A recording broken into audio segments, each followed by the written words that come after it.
بالتالي الدين ما دام عدل نقيض الحرية من الجهل من الناحية العلمية أن نعتبر الدين لا علاقة بالحرية.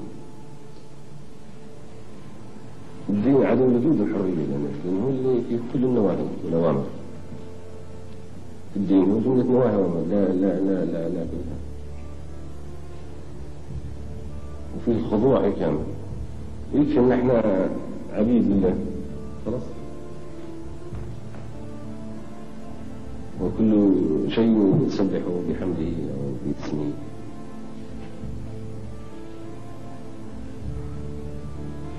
الدين عبودية كاملة، يعني عبودية لله، يعني عبيد. يكفي ان المخلوقات هي عبيد.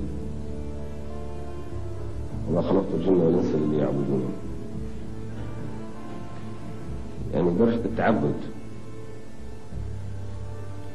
اسجد، اركع مع الراكعين، اخفض صوتك، احفظ، يعني الحفظ والضم والخفض والركوع والسجود، هذه كلها ضد الحرية. الدين يأمر بها، ما في الحرية ما تقول لك تسجد اركع، أنا حر، أخفض جناحك، أغضض من بصرك، أحفظ. ما في الحرية، مش متحفظ على شيء، مش متحفظ ولا حاجة، ما أغضش بصري.